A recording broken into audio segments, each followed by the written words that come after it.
చేయువాడా కోటాని కోట్ల దూతలతో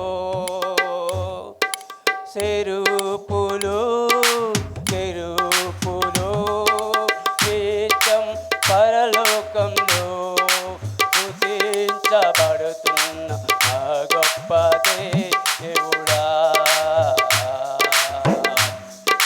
నిత్యం స్తుతించబడుతున్న మా గొప్ప దేవుడా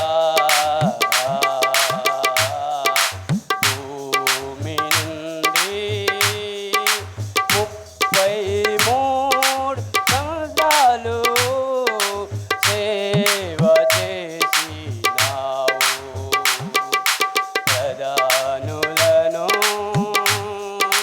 యాజకులను ప్రవక్తలను సమస్తము నేను ఉంటానేసయ్యా నీ మాట చాలయ్యా నీ చూపు చాలయ్యా నీ తోడు చాలయ్యా నీ నీడ చాలయ్యా నీ మాట చాలయ్యా నీ చూపు చాలయ్యా నీ తోడు చాలయ్యా నీ నీడ చాలయ్యా నీ ఉంటే నాకు చాలు యేసయ్యా నీ వెంటే నేను ఉంటానేసయ్యా నీ ఉంటే నాకు చాలు యేసయ్యా నీ వెంటే నేను ఉంటానేసయ్యా ఎన్ని బాధలు నన్ను ఇబ్బందులెదురైనను ఎంత కష్టమొచ్చినా నిష్ఠురమైనను నా ప్రేమించావు ఇది కేవలం నీ కృపయే యోగ్యత లేకున్నా హెచ్చించావు ఇది కేవలం నీ కృపయే కృపయే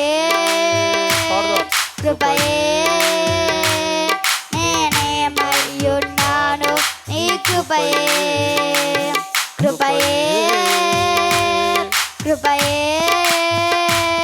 నే బ్రతికియున్నానంటే కృపయే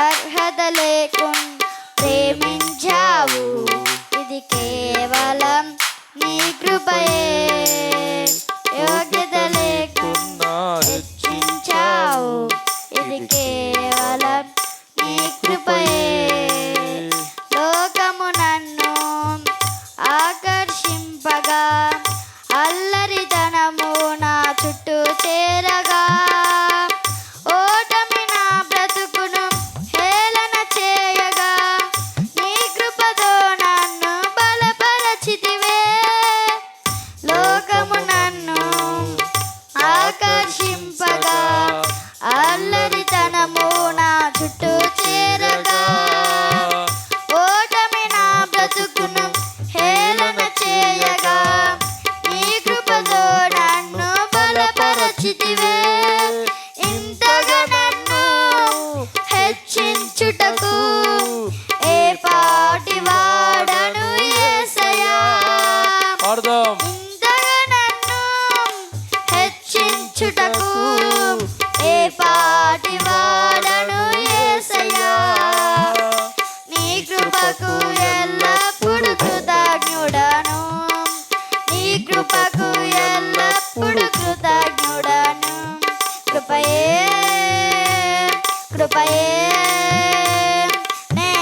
నేనేమయ్యున్నాను నీ కృపయే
కేవలం నీ కృపయే. యోగ్యత లేకున్నా హెచ్చించావు, ఇది కేవలం నీ కృపయే. హల్లెలూయా.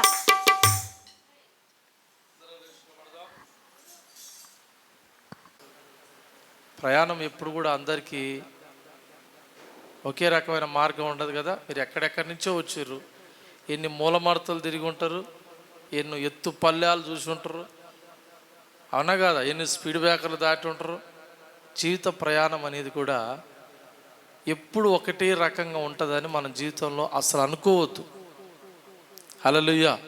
యేసుప్రభు గురించి కూడా ఒక ప్రవచన వాక్యం ఉంటుంది లూకాసు వార్తలు ఏమని, ప్రతి వంకర మార్గములు చక్కగా చేయబడును, ప్రతి లోయలు పూడ్చబడును. అవునా. హల్లెలూయా. యేసుప్రభు గురించి కూడా వాగ్దానం ఉంది. అంటే అక్కడ వంకర, ఈ లోయలు, ఈ ఎత్తులు ఇవన్నీ దేనికి సూచన అంటే మనుషులకు సూచన. స్తోత్రం చెప్పండి గట్టికోసారి. దేనికి సూచన అండి? ఆ మనిషి వంకరోడు అంట. ఎవరండి మనిషి? వంకరోడు. దాన్ని చక్కగా చేయడానికే యేసుప్రభు వచ్చిండు. దేవుని స్తోత్రం. కొన్ని చక్కగా చేస్తే చక్కగా అవుతాయి, కొన్ని చక్కగా చేసిన చక్కగా. చక్కగా అని ఏంటి చెప్పండి, మాట్లాడాలి మీరే. మేము బయలుదేరి పోయేటప్పుడు చదువుకున్నాం. ఏంటిది అది? కుక్క తోక వంకర. ఏంటిదండి? కుక్క తోక వంకర. దాన్ని ఎంత చక్కగా చేయాలన్నా నాకు ఇంతవరకు కుక్క తోక చక్కగా అయినట్టు ఆడ కనపల్లి. స్తోత్రం చెప్పండి గట్టికోసారి. మన జీవితాలు కూడా వంకరైన ఏం చేయాలని చూస్తున్న దేవుడు చక్కగా చేయాలి. దేవునికి స్తోత్రం. ప్రతి లోయలు అనగా అర్థం ఏంటంటే దేవుని బిడ్డలారా, మనం ఏదైతే లేదో మన జీవితంలో దాన్ని పొందుకోవడమే అది సమము చేయడం. ప్రతి ఎత్తులు సమము చేయడం అంటే మనిషి లోపల గర్వం అనేది ఒకటి ఉంటుంది, ఈర్ష్య అనేది ఒకటి ఉంటుంది. అవునా. మత్సరం అనేది, కోపం అనేది ఒకటి ఉంటుంది. ఇవన్నీ మనుషుల నుంచి తీసేసి మనుషులందరూ సమానం చేయడానికి యేసు ప్రభు ఈ లోకానికి వచ్చాడు. దేవునికి స్తోత్రం. పక్కల శేఖాన్ని చెప్పండి, యేసయ్య మాట మనము వినాలి. చెప్పండి, మనం బాగుపడాలంటే యేసయ్య మాట వినాలి. మళ్ళీ ఒకసారి చెప్పండి, మీరు పిల్లలే. ఇప్పుడు చెప్పండి, మన పిల్లలు ఖరాబ్ అయిపోతే మనం ఎంత భక్తి చేసినా వ్యర్థమే. ఎందుకని మనం సంపాదించేది ఎవరి కోసం? మన పిల్లల కోసమే. అర్థమవుతుందా? కాబట్టి దేవుని సన్నిధి కూడా మన పిల్లల్ని నడిపియాలి. సరే, ఒకవేళ వాళ్ళ వయసు వచ్చినప్పుడు తొలగినా సరే మళ్ళీ ఒక టయానికి వాళ్ళు చక్కగా అవుతారు. దేవునికి స్తోత్రం. అర్థమవుతుందా? పిల్లల్ని ఎప్పుడు కూడా దేవుని సన్నిధికి దూరం చేయొద్దు అన్నదే నా బాధ. హల్లెలూయా. దేవునికి మహిమ కలుగును గాక. రైట్. చెప్పండి, నువ్వు బాగుపడాలంటే దేవుని మాట వినాలి. ఇందాకలు ఏమనుకున్నారు మీరు? మనం బాగుపడాలంటే అనుకున్నాం కదా, అది జనరల్గా వచ్చే వర్డ్. కానీ ఇప్పుడు ఏం చెప్పాలి? నువ్వు బాగుపడాలంటే పక్కల శేఖర్ని చెప్పండి, నువ్వు బాగుపడాలంటే దేవుని మాట వినాలి. Okay, right. నాకు వచ్చిన దర్శనం ఏంటంటే, మన మందిరంలో ఎప్పుడు వెలుగుంది. ఆమేన్. మన మందిరంలో ఏముందండి? మొత్తం వెలుగుతూ ఉన్నట్టుగా దేవుడు నాకు దర్శనం. క్రైస్తవులు తెలిసి చెడిపోతారు. నిజమేనా? రైటా? రైట్ అంటే గట్టిగా చెప్పండి. నిజమేనా? వానికి వాక్యం తెలియదు, లోకస్తునికి సత్యం తెలియదు, మార్గం తెలియదు. అవునా. క్రీస్తులో ఉన్న ఆశీర్వాదాలు ఏంటో తెలియదు. అందుకని చూడండి, తరాలుగా అదే శాపం, అదే పరిస్థితులు, అదే మానసికమైనటువంటి ఒత్తిళ్ళు ఇవన్నీ ఎదుర్కొంటూ వస్తూ ఉన్నారు. కానీ క్రైస్తవుల వాక్యం తెలవదా? ఆదివారం మందిరానికి పోవాలని తెలవదా? తెలుసా? తెలవదా? కానీ తెలిసి కూడా మందిరానికి రావట్లేరు. వర్ధిల్లుల కొలది విత్తాలని తెలవదా? తెలుసు, అయినా విత్తడం లేదు. హల్లెలూయా. అబద్ధాలు ఆడొద్దని, దొంగతనాలు చేయొద్దని, అవునా, బూతులు తిట్టొద్దని, అవునా, ఇష్టం వచ్చినట్టు బతకొద్దని క్రైస్తవులు తెలవదా? తెలుసు. చూడండి, తెలిసినోడు చెడిపోతుంది. ఇక్కడ ఆశ్చర్యం ఏంటంటే అది. దేవునికి స్తుతి కలుగును గాక. ఎప్పుడైతే వాక్య ప్రకారంగా మనం కట్టుకుంటామో నిశ్చయముగా దేవుడు మనల్ని అత్యధికంగా ఆశీర్వదిస్తాడు. దేవునికి స్తోత్రం. బిగ్గరగా ఒకసారి హల్లెలూయా చెప్పండి. హల్లెలూయా. దేవుని బిడ్డలారా, బైబిల్ గ్రంథంలో ఒక మాట అన్నాడు. ఏమంటే, నీకు కరువు రానియక సమృద్ధిని ఇస్తానని దేవుడు మాట చేశాడు. ఏం రానియక? ఈ సంవత్సరం చాలామంది కరువు వస్తుంది అనుకుర్రు, వస్తుందనే ఆలోచనలోనే ఉర్రు, కానీ కరువు రాదు. దేవునికి మహిమ కలుగును గాక. స్తోత్రం చెప్పండి గట్టికోసారి. కానీ దేవుడు కరువు రావాలి అనుకుంటే మాత్రం ఖచ్చితంగా కరువు వస్తుంది. అది ఎంత ప్రార్థన చేసినా ఆగదు. అర్థమవుతుంది? ఎంతమంది అడ్డుపడ్డా అది ఆగదు. దేవునికి మహిమ కలుగును గాక. మరి నీ నా జీవితంలో కూడా కరువులు ఎదురవుతుంటాయి అప్పుడప్పుడు, అవునా కాదా? ఏమి ఎదురవుతుంటాయి? కరువు. చూడండి, లోకమంతా వచ్చిన కరువులో అందరూ ఉంటారు, కానీ వ్యక్తిగతంగా వచ్చే కరువులో ఒక్కలే ఉంటారు. నిజమా కాదా? ఎప్పుడన్నా మనకు ఆర్థిక ఇబ్బందులు ఎదురవుతాయి, అప్పుడు అందరూ బాగానే ఉంటాయి, కానీ మనకొక్కరికి ఏముంటుంది? కరువు ఉంటుంది. కానీ దాని కరువు వెనక దాగిన ఆశీర్వాదాన్ని మనం గుర్తించగలిగితే కరువులో కూడా నిబ్బరం కలిగి ధైర్యంగా ఉంటాం. దేవునికి స్తోత్రం. బిగ్గర గలలు చెప్తారా ఒకసారి గట్టిగా, చేతులు పైకెత్తి. రైట్. బైబిల్ గ్రంథంలో ఎవరెవరి జీవితాలలో ఎలాంటి కరువులు వచ్చినాయో, తర్వాత ఎలాంటి ఆశీర్వాదాలు వాళ్ళు పొందుకుర్రో, మరి వాళ్ళు ఉన్నటువంటి రీతిలో మనము ఎలా నడుచుకోవాలి, ఈ విషయాలన్నీ కూడా చిన్న చిన్నగా మనం నేర్చుకుందాం. చూడండి, ఆదికాండం 12వ అధ్యాయము 10వ వచనం చదువుదాం ఒకసారి. ఆదికాండము 12వ అధ్యాయం 10వ వచనం త్వరగా. ఆ దేశంలో సౌండ్ పెట్టినా, ఎల్లో కలర్ సౌండ్ పెట్టు, ఎల్లో కలర్ సౌండ్ పెట్టు. అప్పుడు ఆ దేశంలో కరువు వచ్చెను. ఆ దేశంలో కరువు భారంగా ఉన్నందున అబ్రహాము ఐగుప్తు దేశంలో నివసించుటకు అక్కడికి వెళ్ళెను. చాలండి. చూడండి, అన్ని దేశాలలో కరువు ఉన్నప్పటికీ ఐగుప్తు దేశంలో కాస్తో కోస్తో ఏముంటుందంటే సమృద్ధి ఉంటుంది. దేవునికి స్తోత్రం. కనుక అబ్రహాము గారు ఆయన ఆత్మీయ యాత్రలో దేవుడు పిలిచిండు, ఆయన పిలుపుతోటి. అవునా? మనం 12వ అధ్యాయంలో చూస్తాం దేవుని పిలుపు, దేవుని దర్శనము, దేవుడు అతనితో మాట్లాడిన విధానం. అర్థమైందా? ఆ 12వ అధ్యాయంలో ఆయన బయలుదేరుతున్నటువంటి ఆ ప్రారంభ దినాలలో ఆయనకి ఏమి ఎదురైందంటే కరువు ఎదురైంది. ఏమి ఎదురైందండి? కరువు ఎదురైంది. ఆర్థిక పరిస్థితులు ఎదురైనాయి. అవునా? మరి దేవుడు పిలిస్తే అన్నీ చూసుకోవాలి కదా, ఆశీర్వాదం ఉండాలి కదా, సమృద్ధి ఉండాలి కదా, దీవెన ఉండాలి కదా. కానీ ఆయన జీవితంలో కూడా ఏమొచ్చేసింది? కరువు వచ్చేసింది. కరువు వస్తే ఐగుప్తు ప్రాంతానికి వెళ్దామని చెప్పేసి ఐగుప్తులో ఉండడానికి ఆయన ఇష్టపడ్డాడు. కానీ ఐగుప్తుకి వెళ్ళినాక అబ్రహాముకు భయంకరమైన శ్రమలు ఎదురైనాయి. ఏమి ఎదురైనాయి అండి? శ్రమలు ఎదురైనాయి. అతని భార్యని ఆ ఫరో రాజు తీసుకెళ్ళాడు. ఎందుకంటే ఆమె బహు సుందరవతి అంట. ఆ స్టోరీ చాలా ఉంటుంది, ఇంటికి పోయినాక మీరు చదువుకోండి, చెప్పడానికి నాకు టైం పట్టదు. దేవునికి స్తోత్రం. భయంకరమైన శ్రమ ఎదురైంది. అయినప్పటికీ ఆయన ప్రార్థన చేశాడు. ఆ ప్రార్థన బట్టి దేవుడు ఏం చేశాడో తెలిసినా, ఆ వ్యక్తితో మాట్లాడి గద్దించి హెచ్చరించి మళ్ళా అతని భార్యను అతనికి తెచ్చివ్వడానికి అతడు సాహసం చేశాడు. దేవునికి స్తోత్రం. చూద్దాం అబ్రహాం యొక్క ఆశీర్వాదం ఎట్లుందో. ఆదికాండం 13వ అధ్యాయము 2వ వచనం. కృప చూడాలి వాక్యం చూడాలి. ఆదికాండము 13వ అధ్యాయము 2వసారి చదివినప్పుడు మీరు చదవండి, ఎందుకంటే వాళ్ళు తీయాలి. నీ అంత ఫాస్ట్ ఉండరు మా వాళ్ళు. దేవునికి స్తోత్రం.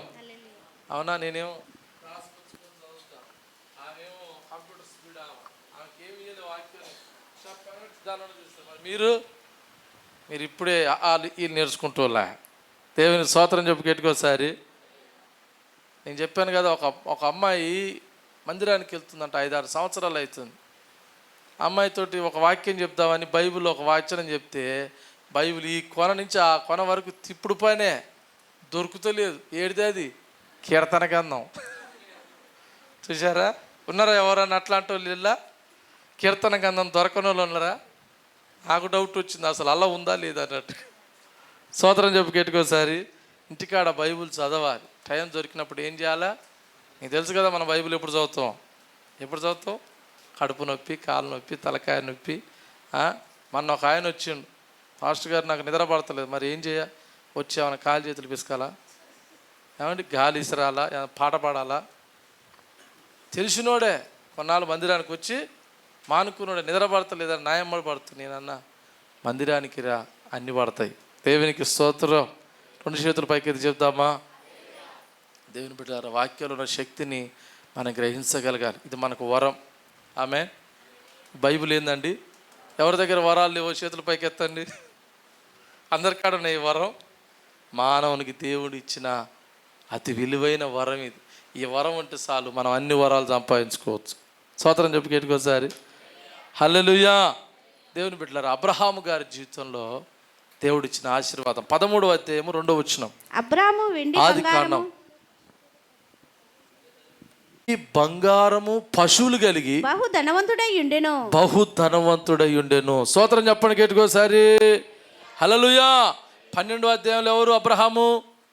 కరువుతో అలమటించినటువంటి వ్యక్తి. అవునా? కరువు మధ్యలో నా పరిస్థితి ఏంది, నా జీవితం ఏంది, నేను ఎటు వెళ్ళాలి, ఎటు సాగాలి? అవునా? దేవుడు నన్ను పిలిచాడు కదా, దేవుడు నాతో మాట్లాడాడు కదా, ఎందుకు నన్ను దేవుడు ఈ కరువు గుండా నడిపిస్తున్నాడు అని అనేకమైన ప్రశ్నలతో ఉక్కిరి బిక్కిరి అయిపోయినటువంటి అబ్రహాము 13వ అధ్యాయంలోకి వచ్చేవారికల్లా బంగారంతోనూ పశువులతోనూ బహుధనవంతుడాయను. స్తోత్రం చెప్పు గెట్టుకోసారి హల్లో జీతమ్మ గెట్టుకోసారి. దేవుని బిడ్డలారా, అబ్రహాము ఆశీర్వదించబడ్డాడు. కారణం ఏంటంటే అబ్రహాము నమ్మకంగా ఉన్నటువంటి వ్యక్తి. ఆమేన్. ఆయన రోజులలో కూడా ఆయన కూడా ఒక యాజకుడు ఉన్నాడంట. ఆయన పేరు మెల్కీసెదెక్.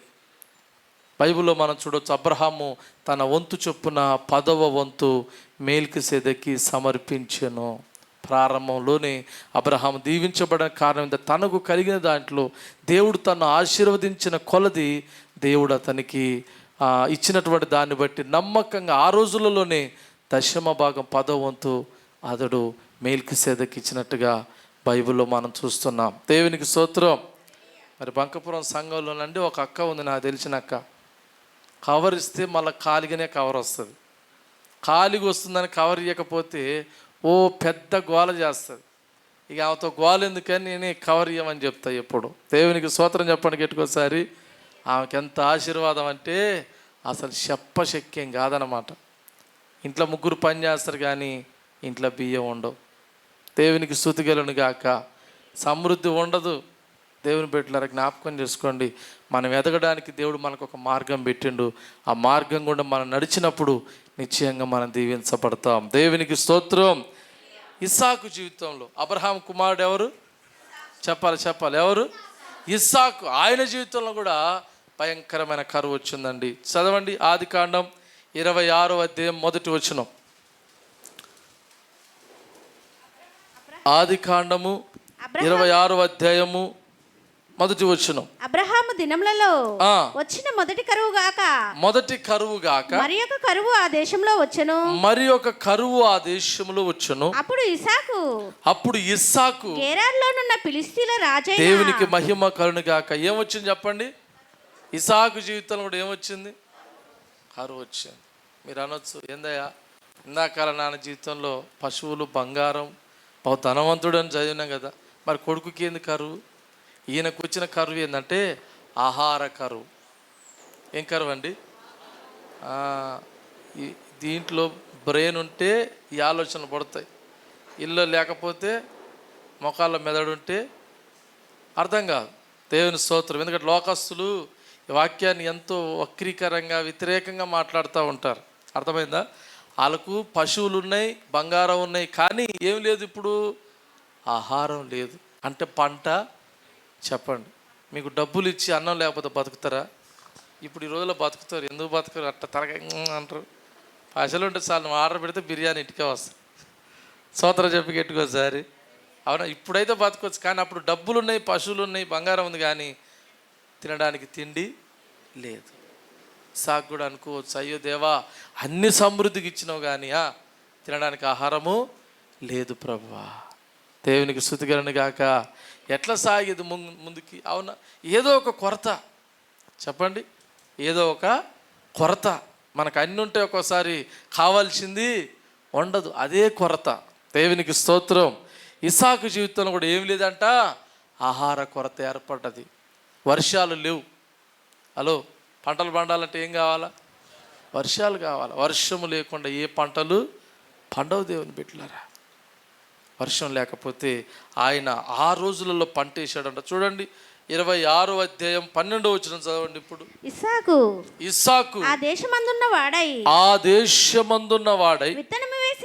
విత్తనము వేసి ఆ సంవత్సరము నూరంతల ఫలము పొందెను. దేవునికి మహిమ కలుగును గాక. ఏం వేశాడు చెప్పండి?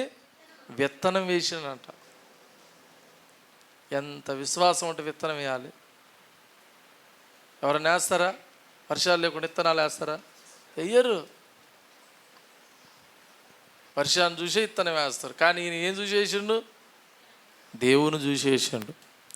ఆయన ఏదో ఏకైకగా పోయి ఆ విత్తనాలు వేసిన అనుభవం కాదు. బైబిల్లో మనం క్షుణ్ణంగా పరీక్షిస్తే ఇస్సాకు అంట తన పొలం దగ్గరికి పోయి ఏమండి ఎప్పుడు ప్రార్థన చేసేవాడంట. దేవునికి స్తోత్రం చెప్పండి. తన భూమి కొరకు, తన పంట కొరకు, అవునా, చేతి పనుల కొరకు ఆయన నిత్యం ప్రార్థన చేసేటువంటి అనుభవం ఉంది కనుక అదే విశ్వాసంతో పోయి విత్తనం వేసి పంట వేస్తే ఏ పంట వచ్చిందంట? అసలు ఎన్నడు పండని పంట వచ్చిందంట. ఇది ఆశ్చర్యం. స్తోత్రం చెప్పండి గట్టికోసారి. ఎంత పంట అండి? 100 అంతల పంట. అంటే దాని అర్థం ఏంటంటే ఎంత బండాలనో అంత పండడమే 100 అంతలు. స్తోత్రం చెప్పండి గట్టికోసారి. 2 చేతులు పైకెత్తి. ఈ మధ్య నేను కొత్తగా విన్నానండి, ఏదో కొత్త విత్తనాలు వస్తున్నాయంట, వరి విత్తనాలు. ఎకరాకు దాదాపు 80 బస్తాలు తీయొచ్చు అంటది. నాకు అనిపించింది 80 కాదు, 100 కాదు, 150 తీసినా అదంతా శిరువాకానికి. స్తోత్రం చెప్పండి గట్టికోసారి. మీకు అర్థమయ్యే భాషలో చెప్పాలంటే నాటుకోడి బలమా, బయలు కోడి బలమా? వాళ్ళని అడిగితే బాగా చెప్తారు కదా. ఏ కోడి బలం అండి? ఎందుకని? అబ్బా మరి బయలు కోళ్ళు మరి అది తినాలంటే ఉరికిపోయి తెచ్చుకుంటావుగా, షాప్ ముందలేమండి. నాటుకోడి దొరుకుతుందా నీకు? స్తోత్రం హల్లెలూయా.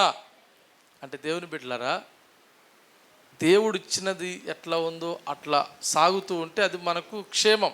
కానీ మనిషి ఎట్లుండు? అప్డేట్ అయిపోయింది. రేపు ఉడకాల్సింది ఇప్పుడే ఉడకాలి, ఇప్పుడే తినాలి, దానికోసం ఏదైనా చేయాలి. దేవునికి స్తుతి కలుగును గాక. దేవుని బిడ్డలారా, ఇంకో విషయం ఏంటంటే మనం ఆరోగ్యాన్ని కూడా జాగ్రత్తగా చూసుకోవాలి. దేవునికి మహిమ కలుగును గాక. ఇస్సాకు పంట వేసినప్పుడు ఏమైంది? 100 అంతల పంట పొందాడు. చూడండి, కరువు వస్తుంది. కరువు నీ జీవితంలో కూడా, నా జీవితంలో కూడా ఒక్కోసారి ఇబ్బందికరమైన పరిస్థితులు వస్తాయి. కానీ విశ్వాస సంబంధంగా మనం ఎప్పుడైతే ముందుకు సాగుతామో మళ్ళీ సమృద్ధిని కూడా మనము చూస్తాం. కానీ అది వచ్చినప్పుడు మనలో ఆలోచన ఎక్కువ వస్తుంది. ఏమని చెప్పండి? అయ్యో దేవుడా, ఎక్కడున్నావు దేవుడా? ఏంది దేవుడా వీటికి అనుమతి ఇచ్చావు? ఎందుకు వచ్చింది ప్రభు ఇలాంటి పరిస్థితులు? అవునా? అంటే దేవుని ప్రశ్నించే తానికి వెళ్ళిపోద్ది మన ఆలోచన. అలా ఉండకూడదు దేవుని బిడ్డలారా. ఎప్పుడైతే అలాంటి పరిస్థితుల్లో కూడా మన విశ్వాసంతో ప్రార్థన చేస్తామో మరలా సమృద్ధి అయినటువంటి సంవత్సరాలని చూస్తాం. దేవునికి మహిమ కలుగును గాక. 3వ వ్యక్తిని మనం చూద్దాం. యోసేపు జీవితంలో ఎవరండి? నోర్లు పని చేయొద్దు, చేతులు మాత్రమే పని చేయాలి. యోసేపు జీవితంలో ఎన్ని సంవత్సరాల కరువు వచ్చిందో తెలిసిన వాళ్ళు చేతులు ఎత్తారు. ఎన్ని సంవత్సరాలు వచ్చిందో? నేను నోరు పని చేయొద్దు అని చెప్పాను, చేతులు మాత్రం పని చేయాలని చెప్పిన. ఓకేనా? ఏంది ఆంధ్ర మళ్ళీ ఆలోచన పడి దించినవా ఏమంటే? రైట్, చెప్పండి అమ్మ, ఎత్తిన చెప్పండి. ఎన్ని సంవత్సరాలు? 7 సంవత్సరాలు కరువు వచ్చింది. అవునా? చెప్పిన కదా, 1 గంట ప్రసంగం చెప్పిన యోసేపు గురించి. దేవునికి స్తోత్రం. అందుకని అన్నీ మర్చిపోతుర్రు. అందుకని దేవుడు కూడా మీకు ఇవ్వాల్సిన ఆశీర్వాదాలు మర్చిపోతుండేమో. స్తోత్రం హల్లెలూయా. ఎన్ని సంవత్సరాలు వచ్చిందండి? 7 సంవత్సరాలు వచ్చింది కరువు యోసేపు జీవితంలో. కానీ మళ్ళీ 7 సంవత్సరాలు దేవుడు సమృద్ధి ఇచ్చినట్టుగా బైబిల్ సెలవిస్తుంది. ఎన్ని సంవత్సరాలు అండి? మళ్ళీ 7 ఏళ్ళు సమృద్ధిని దేవుడు అతనికి అనుగ్రహించాడు. చూద్దాం, వాక్యాన్ని చూద్దాం దేవుని బిడ్డలారా. ఆది కాండము 41వ అధ్యాయం 27వ వచనం.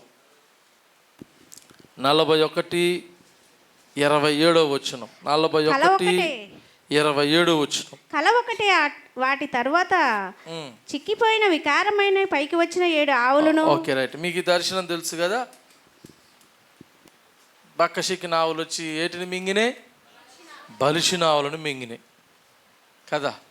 ఆ దర్శనం ఎవరికి తెలిసింది? దాని మర్మం ఎవరో తెలిసింది? జ్ఞానులు ఉన్నారు, శకునగాళ్ళు ఉన్నారు, జ్యోతిష్యులు ఉన్నారు. అవునా? మొన్న ఒకడు ఉంగరాలు పెట్టుకొని వచ్చిండు, చర్చికి వచ్చాడే. నేనన్నా ఏమరా ఈ మధ్య ఏమైనా జాతకాలు చెప్తున్నావా అని అడిగిన. ఏం పెట్టుకొని వచ్చిండండి? రింగులు పెట్టుకుండు, తీరొక్క రింగు పెట్టుకుండు. అది వెరైటీగా ఉంది. మళ్ళీ నాకు డౌట్ రాదండి, చర్చికి పోతున్న రింగులతో ఏం పని? సరే బంగారం అంటే ఏదో ఒకటి పెట్టుకో, ఆపద వచ్చినప్పుడు దాన్ని కుద పెట్టుకో, దస్సాలు. కానీ అది బంగారం కాదు, ఎండి కాదు, ఏం కాదు, అది ఒక రకం. ఎంత స్టైల్ అంట, ఏందంట అది స్టైల్కి పెట్టిండు. పెట్టే వరకు నాకు డౌట్ వచ్చింది, ఈ మధ్య జాతకాలు ఏమైనా నేర్చుకున్నాను. మీరు చూడండి, జాతకాలు చెప్పేటోనికి రింగులు ఉంటాయి. స్తోత్రం చెప్పండి గట్టికోసారి. హల్లెలూయా. దేవుని బిడ్డలారా, ఏమొచ్చింది ఈయన జీవితంలో? ఏమొచ్చింది? కరువు వచ్చింది. ఇప్పుడు చదవండి 42వ అధ్యాయం 6వ వచనం. అప్పుడు యేసేపు ఆ దేశమంతటి మీద అధికారి అయి ఉండెను. అతడే ఆ దేశ ప్రజలందరినీ. మీరు ఇక్కడ ఒక విషయం ఆలోచించండి, చదువుదాం అన్నమాట. కరువు రానప్పుడు యేసేపు చెరసాలలో ఉండు. యేసేపు దగ్గర ఏమీ లేదు. ఈ కరువు రావడం ఎవరికి మేలైందో చెప్పనా? నన్ను అడిగితే ఐగుప్తుల కంటే ఎవరికి మేలైందో చెప్పనా? 100కు 100% యేసేపుకు మేలైంది. చప్పరు కూడా ప్రభుని కనపరచుతాం. హల్లెలూయా. నేనంటాను, యేసేపుని ప్రధానమంత్రి చేయడానికే కరువు వచ్చింది. ఆమేన్. హల్లెలూయా చెప్తామా గట్టికోసారి. ఒకవేళ మన జీవితంలో కరువు వస్తే అది మనకు మేలు కావాలి. ఆమేన్ చెప్పు గట్టికోసారి. 2 చేతుల పైకెత్తి హల్లెలూయా. ఎవరికి మేలు కావాలండి అంటే కరువు రావాలని మనం కోరుకోవద్దు, కానీ దేవుడు ఒకవేళ కరువు ఇస్తే లోకంలో అది మనకు ఆశీర్వాదకరంగా మార్చబడాలి. నేను నా సొంత మాటలు చెప్తున్నాను, దేవుని వాక్యాన్ని బట్టి చెప్తున్నాను. కరువు రాకముందుకు యేసేపు ఎవరో ఎవ్వనికి తెలియదు కదా. శ్రమల మధ్యలో ఉన్నాడు, జీవితం అయోమయం మధ్యలో ఉంది, ఎటు అర్థం కాని పరిస్థితిలో ఉంది. ఆ కలయే, ఆ దర్శనమే యేసేపుకు విడుదలయ్యింది. అవునా? ఆ సమృద్ధి అయిన సంవత్సరంలో యేసేపు ఉన్నాడు. ఇప్పుడు యేసేపు ఎక్కడున్నాడు? సింహాసనం మీద ఉన్నాడు. దేవుని స్తోత్రం. కరువు రాకముందుకు ఏడున్నాడు? చెరసాల. చెప్పండి, కరువు రాకముందుకు ఏడుండు? చెరసాలలో ఉన్నాడు. కరువు వచ్చిపోయిన తర్వాత ఏడుండు? సింహాసనం మీద ఉండు. దేవునికి స్తోత్రం. మేలైందా కీడైందా యేసేపుకి? అంటే భక్తులకు మేలైతుంది కరువు కూడా. ఆమేన్. స్తోత్రం చెప్పండి గట్టికోసారి. చదవండి, ఇప్పుడు చదవండి ఆ మాట. అప్పుడు యేసేపు ఆ దేశమంతటి మీద అధికారి అయి. ఆమేన్. హల్లెలూయా. ఇప్పుడు ఆ దేశం మీద, ఐగుప్తు దేశం మీద అధికారి ఎవరు? యేసేపు. కరువు రాకముందుకు యేసేపు ఎవరు? బానిస. అవునా? మన దేవుడు బానిస సంఖ్యలు దించే దేవుడు. ఆమేన్. హల్లెలూయా. ఆయనకు ఏదైనా సాధ్యం ప్రియులారా. మనం అనుకుంటాం, ఎట్లా నా జీవితం టర్న్ అవుతుంది, ఎట్లా నేను బాగుపడతా, అవునా, ఎట్లా నాకు మేలు జరుగుతుంది అని మనం అనుకుంటాం, కానీ ఆయన ఇవన్నీ ఆలోచించడు. దేవుని స్తోత్రం. ఆయన ఏదైనా చేయగలడు, ఎప్పుడైనా చేయగలడు, ఎక్కడైనా చేయగలడు. అందుకే ఆయన దేవుడు, ఆయన సమర్థుడు. ఆమేన్. మాట ఇచ్చినట్టే తప్పే దేవుడు ఆయన కాడు. మనం మర్చిపోతాం. అవునా? యేసేపు జీవితంలో కూడా ఒక ప్రామిస్ చేసిండు. అవునా? ఆయనకు కూడా బాధ వస్తే, కలలు వస్తే, భావాలు చెప్తే అన్నాడు, నన్ను మర్చిపోకు నీకు క్షేమం కలిగినప్పుడు. అంటే వాడు మర్చిపోయాడు. దేవునికి స్తోత్రం. మనోళ్ళు కూడా మనల్ని ఏం చేస్తారు, ఒక్కోసారి మర్చిపోతారు, కానీ దేవుడు మాత్రం మర్చిపోయే దేవుడు కాదు. ఆ దేశమందు అధికారి అయి ప్రజలందరికీ ధాన్యం అమ్మకము చేయవాడు గనుక యేసేపు సహోదరులు వచ్చి. చాలండి, దేవునికి మహిమ కలుగును గాక. కరువు వచ్చిపోయిన తర్వాత ఇప్పుడు యేసేపే అందరికి ధాన్యం ఇవ్వాలి, యేసేపే అందరికి అన్నం పెట్టాలి. ఆమేన్. అన్నం పెట్టే స్థితిలో ఉంటావా, అన్నం అడుక్కునే స్థితిలో ఉంటావా? మాట్లాడతలేరు. దేవుడా, ఇప్పుడు వాళ్ళ అననోళ్ళు అందరూ అనాలా? నేను ఇక్కడ ఇవ్వాలనా? మీ పక్షాన్ని నేను వేడుకోవాలని ఇప్పుడు చెప్పండి. పాస్టర్ గారు, మీరు ఎప్పుడన్నా మా ఎదురుగా మా పక్షాన్ని ఏదన్నా ఒకటి అడగండి అంటే అడగాలని. ఇప్పుడు అననోళ్ళు అందరూ అడుక్కునే స్థితిలో అనాలా వద్దా? మరి అనండి, ఏమనాలి చెప్పండి మీరే గట్టిగా గట్టిగా. అందుకే ద్వితీయోపదేశకాండ 28వ అధ్యాయంలో అంటాడు ఆయన, ఏమని? మిమ్మల్ని తలగానే ఉంచుతా కానీ తోకగా ఉంచను. అంటే దేవుని చూడండి, దేవుని ఆలోచన చూడండి ఎట్లుందో. మీరు పైవారిగానే ఉంటారు కానీ కింది వారిగా. దేవుని ఆలోచన. దేవుడు మన లైఫ్ను మార్చడానికి ఆయన ఎప్పుడు సిద్ధంగానే ఉంటాడు, కానీ మన జీవితాన్ని మార్చుకోవడానికి మనం సిద్ధంగా ఉండాలి. ఆమేన్, హల్లెలూయా. మనం సిద్ధం ఉన్నప్పుడు ఆయన సిద్ధంగా ఉండే కార్యం జరిగిస్తాడు. దేవునికి మహిమ కలుగును గాక. మనం మారనంత కాలము, మార్పు చెందనంత కాలము మన జీవితంలో ఆ యొక్క ఆశీర్వాదం చూడలేని దేవుని బిడ్డ. ఈరోజు మనుషులు ఎట్లున్నారంటే తప్పును ఖండిస్తే తప్పు దిద్దుకునే స్థితిలో లేరు. ఎట్రు అంటే నాకు నా తప్పు తెలిసిపోయింది కదా, ఎప్పటి నుంచి చూడు నేను రెచ్చిపోతే ఏమవుతావు లాస్ట్కి నీకు తెలుసుగా, పుచ్చిపోతారు. మారన్నా ఏమంటారు? రెచ్చిపోతే ఏమవుతారు?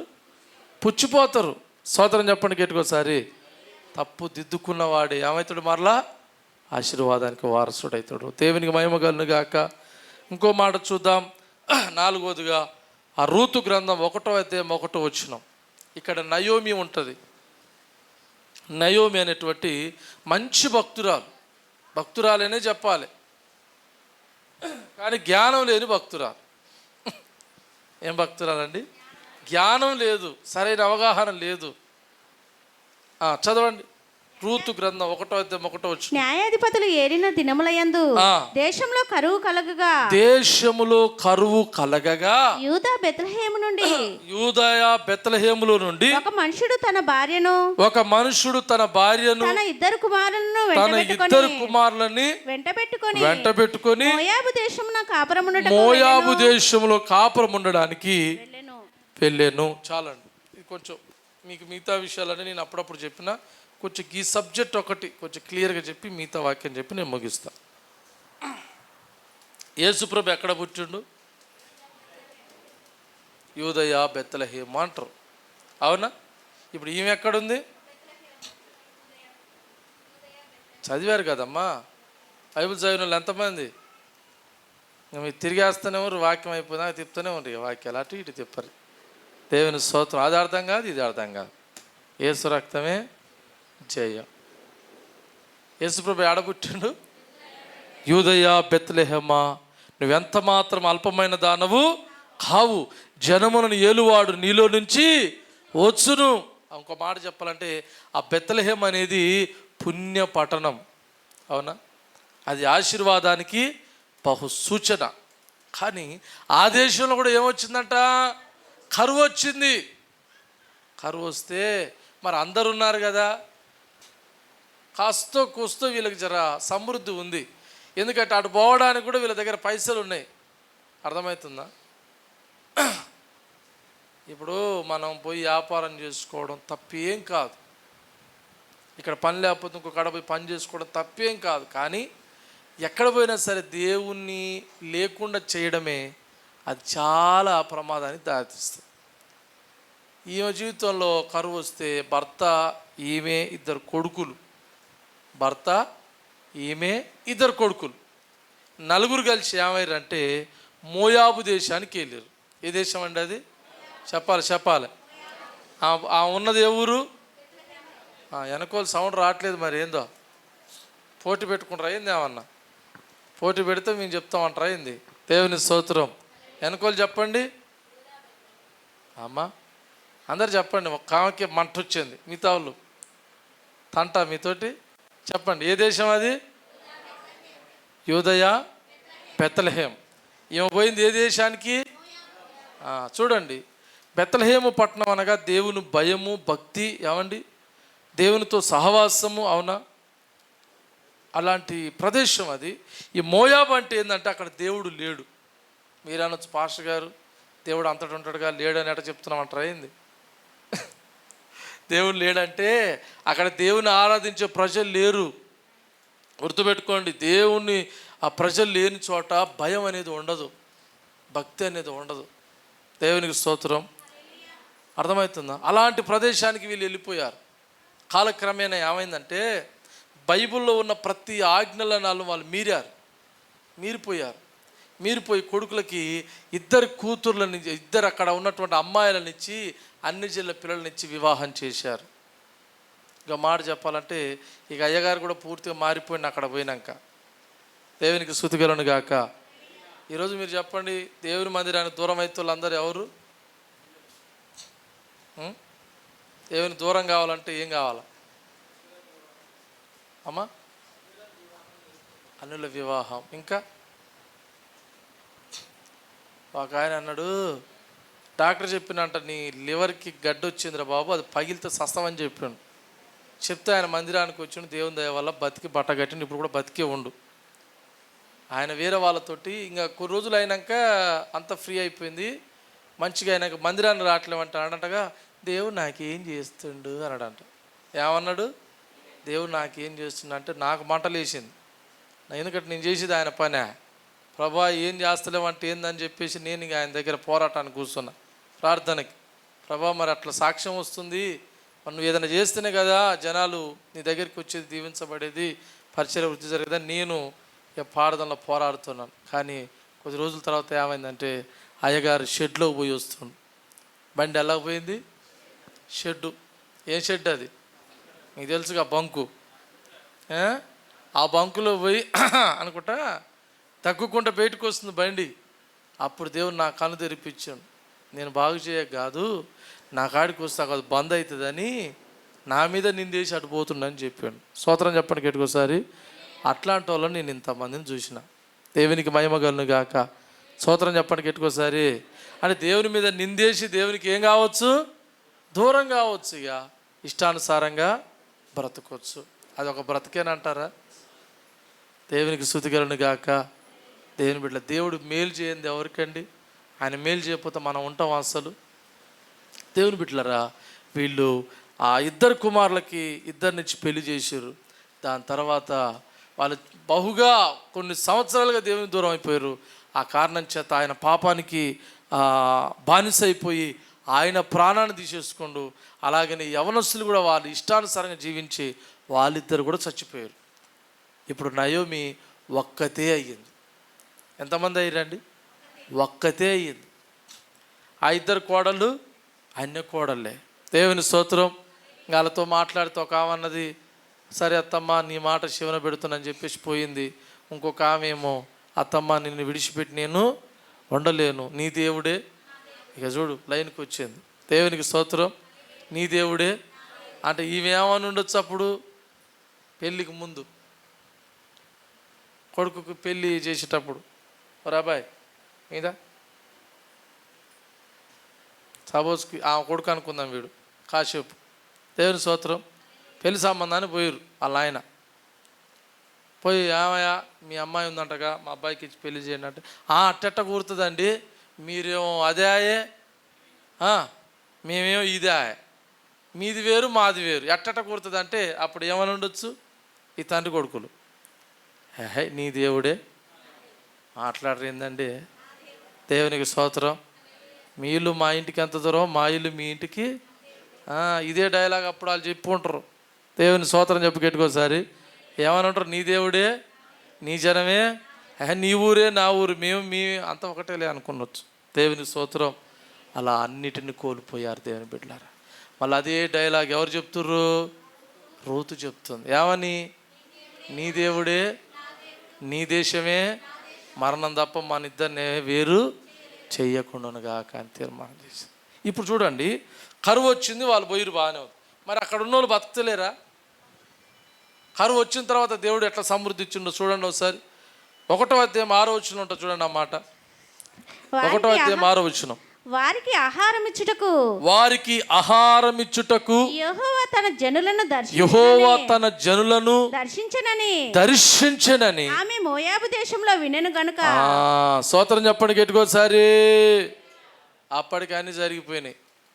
యేసు రక్తమే జయం. ఏమిచ్చిండు? తన ప్రజలను దర్శించి. ఎంత మంచి మాట చూడండి ఒకసారి. మళ్ళీ ఒకసారి రిపీట్ చేయమ్మా మాట. వారికి ఆహారం ఇచ్చుటకు యెహోవా తన జనులను దర్శించెనని. యెహోవా తన జనులను దర్శించెనని. చాలండి. ఈ మాట ఎంత పవర్ఫుల్గా ఉందో చూడండి. అంటే ఆహారం ఇవ్వడానికి దేవుడు దర్శిస్తాడా? ఆహారం పెడతాడా? ఏమంటే మన పిల్లలు అన్నం లేదంటే మనకు పానం తట్టుకుంటుందండి. అప్పుడప్పుడు కరువు కూడా మనకు ఒక గుణపాఠం నేర్పుతుంది. దేవునికి స్తోత్రం. నేను ఒకసారి చెప్పాను, ఆ మధ్య కొన్ని సంవత్సరాల క్రితము నేను కొప్పోలు వెళ్ళాలంటే ఈడంగా పోయేది. ఈడంగా యాచారం, ఇంకేమది, అక్కడి నుంచి ఒక లైన్ ఉంటుంది. అక్కడికి యాచారం నుంచి ఒక బాట ఉంటుంది, చాలా సింగిల్ రోడ్డు, అది షార్ట్ కట్ అని ఆడంగా పోయేది. నేను అప్పుడు ఆడంగా పోతుంటే ఒక గుట్ట ఉంటుంది, అది ఒక గుట్ట ఉంటుంది. ఏదో ఊరు దాటినాక ఫంక్షన్ హాల్ కూడా ఉంది చూడు, అన్నారమేనా అది? రైట్, అంతే. ఇటు పోతేనేమో అది ఆ ఊరు వస్తుంది, ఏమో అది ముక్కమల్ల, అంతే. ఇటు సైడ్ పోతే ఒక గుట్ట వస్తుంది, మొత్తం చెట్లన్నీ అడకపోయినాయి. ఆలోచించుకుంటూ పోతావు, ఆలోచించుకుంటూ పోతా. నేనేమనుకున్నా అంటే ఖచ్చితంగా ఈ చెట్లన్నీ ఎండిపోయినాలే, మా అసలు ఆకులు మొత్తం ఆడికాడికి ఎండకపోయినాయి. నాకు అనిపించి ఆవిడ నొప్పేస్తే అన్నీ ఫినిష్ అనుకున్నా. కానీ కొద్ది రోజులు అయిన తర్వాత ఒక 2 నెలలు ఆ టైంలో మళ్ళీ ఆడంగా వస్తే మళ్ళీ పచ్చ కొడుతున్నాయండి. అరే అవి అప్పుడే ఎండిపోయాయి కదా, చచ్చిపోయినాయి అనుకున్నా. మళ్ళీ ఏంది ఇంత పచ్చ కొడుతున్నాయి, ఇంత ఏదైనా వనలకు కనపడుతున్నాయి అంటే అప్పుడు నా ఆత్మలో ఆలోచన వస్తుంది, ఈ ప్రభా అసలు కరువు ఎందుకు వస్తుంది ప్రభా, ఎండాకాలం ఎందుకు వస్తుంది అంటే సృష్టి యావత్తు దేవునికి మొరపెడుతుందంట. స్తోత్రం చెప్పండి గట్టికోసారి. దేని మొరపెడతాయి అంటండి? దేవునికి మొరపెడతండి. ఆకాశం అందున్న తండ్రి, మాకు వర్షం కావాలి, నువ్వు వర్షం ఇవ్వకపోతే మేము బతకడానికి సాధ్యం లేదని ఎండాకాలం మొత్తం మొరపెడతాయి అంటాయి. అవునా? వాటికి కూడా ఒక గుణపాఠమే. అవునా? అన్నీ కోల్పోతాయి, దేవుని స్తోత్రం. కానీ దేవుని దయ వల్ల మళ్ళీ అన్నీ సంపాదించుకుంటాయి. ఆమె చేద్దాం గట్టికోసారి. అప్పుడు నాకు యోబు గుర్తొచ్చాడు. యోబు కూడా ఏమైండు? అన్నీ కోల్పోయిండు, ఏమి లేవు కదా, ఆశలన్నీ ఆవిరైపోయినాయి. మళ్ళీ యోబుకి ఎంత వచ్చిందంట? 2 అంతలుగా ఆశీర్వాదం వచ్చిందంట. దేవునికి స్తోత్రం చెప్పు గట్టికోసారి. అవునా? ఏమి లేని పరిస్థితులలో, అవునా, ఎవరు లేని పరిస్థితులలో మనం కూడా దేవునికి మొరపెట్టినప్పుడు పోగొట్టుకున్నవన్నిటిని మళ్ళా పొందుకుంటాం. దేవునికి మహిమ కలుగును గాక. స్తోత్రం చెప్పండి గట్టికోసారి. ఆహారం ఇచ్చుటకు దేవుడు వారిని దర్శించెను. ఆమె దేవుని నేను దర్శించాలన్నా వద్దా? మీరు చెప్పండి, ఇప్పుడు సమాధానం నాకు చెప్పండి. దేవుడు బెత్లెహేమును దర్శించినా మోయాబు దేశాన్ని దర్శించిండా? బెత్లెహేమును ఎందుకు దర్శించిండు? మాట్లాడండి. మీరు కరెక్ట్ చెప్తారు, నాకు తెలుసు, మీరు కరెక్ట్ చెప్తారు, చెప్పాలి. ఇందాక వచనం మైండ్లో ఉంటే చాలా ఆన్సర్ వచ్చేస్తుంది. దేవుడు తన ప్రజలను దర్శించాడు. బెత్లెహేములో ఎవరు? దేవుని ప్రజలు, తన ప్రజలు కాబట్టి దర్శించాడు. మోయాబు దేశంలో ఉండా? లేదు. మన జీవితంలో కూడా నిశ్చయంగా దేవుడు నేను దర్శించును, ఆమె నన్ను దర్శిస్తాడు. అది ఏ పరిస్థితి అయినా సరే. మీరు బైబిల్లో చూడండి, దేవుడు శారాను దర్శించగా శారా గర్భావతాయను. అవునా? ఉన్నాయా? ఆ మాటలు ఉన్నాయా? దేవునికి మహిమ కలుగును గాక. ఆమె ఎవరు? దేవుడు ఎలిజబెతును దర్శించగా ఎలిజబెతు గర్భావతాయను. అవునా? అంటే దీని అర్థం ఏంటంటే మనకి ఏది లేదో దాన్ని ఇవ్వడానికే దేవుడు మన దగ్గరికి వస్తాడు. ఆమెను చెప్పు గట్టికోసారి. ఆయన మన దగ్గరికి వచ్చేంత వరకు మనం ఎట్లా ఉండాలి? నమ్మకంగా కనిపెట్టుకొని ఉండాలి. ఎట్లా ఉండాలి పిల్లరా? మీకు బైబిల్ అపోస్తుల కార్యంలో ఒక చిన్న పాస్టర్ అనుకోవచ్చు, అసలు పేరు లేదు ఊరు లేదు, ఒక మాట చెప్పాలంటే చాలా చిన్న పాస్టర్. ఆయన పేరు ఏం పేరంటే అననీయ. ఏం పేరండి? అననీయ. అననీయ దగ్గరికి దేవుడు దర్శించి నువ్వు వెళ్ళి నువ్వు సౌలు దగ్గరికి వెళ్ళి ప్రార్థన చేయని చెప్పాడు. చూసారా? అననీయ ఎవరు? సౌలు ఎవరు? అననీయ గురించి చరిత్ర అసలు ఏమీ లేదు. చిన్న పాస్టర్ గారు ఆయన, ఏదో నమ్మకంగా ఉంటూ ప్రార్థన చేస్తాడు. ఆయన దగ్గరికి దేవుడు వెళ్ళి ప్రపంచాన్ని కదిలించబోయేటువంటి ఒక గొప్ప దైవజనుడైన పౌలును అభిషేకించమని దేవుడు అననీయను పంపిస్తూ ఉండు. ఆమేన్. స్తోత్రం చెప్తామా గట్టికోసారి. నీ దగ్గర కూడా దేవుడు ఏం చేస్తాడు? నీ అవసరత తీర్చడానికి, నేను స్వస్థపరచడానికి, నేను బాగు చేయడానికి, నేను ఉద్ధరించడానికి దేవుడు వస్తాడు. దేవుడు వస్తాడా? ఇంకేమన్నా వస్తుందా? దెయ్యం కూడా వస్తుంది, జాగ్రత్త. స్తోత్రం చెప్పి గట్టికోసారి. వచ్చింది దేవుడా దెయ్యమా మనం గుర్తిరగలిగితే దెయ్యాన్ని తరిమి కొడతాం, దేవుని పాదాలు పట్టుకుంటాం. ఆమెను చెప్పి గట్టికోసారి. నువ్వు చేతుల పైకి చెప్తామా? హల్లెలూయా. నేను ముగిస్తాను దేవుని బిడ్డలారా, ఏం భయపడొద్దు, ఓకేనా? 2వ సమూయేలు గ్రంథం 21వ అధ్యాయం 1వ వచనం చూడండి. 2వ సమూయేలు గ్రంథం 21వ అధ్యాయం 1వ వచనం. ఆ దావీదు కాలమున 3 సంవత్సరములు విడవకుండా కరువు కలగగా దావీదు యెహోవాతో మనవి చేసెను. కొంచెం క్లియర్గా. కరువు వచ్చినప్పుడు అంటే దావీదు ప్రార్థన చేసిండంట. ఎవరికి? దేవుని ప్రార్థన చేసి. ఓకేనా? మనం కూడా కరువు వచ్చినప్పుడు ఏం చేయాలా? మనం చేయాల్సిన ఫస్ట్ పని ఇదే. అది ఏదైనా సరే, ఏదైనా రాని నీ జీవితంలో మొట్టమొదటి ఎవరికి మొరపెట్టుకోవాలి?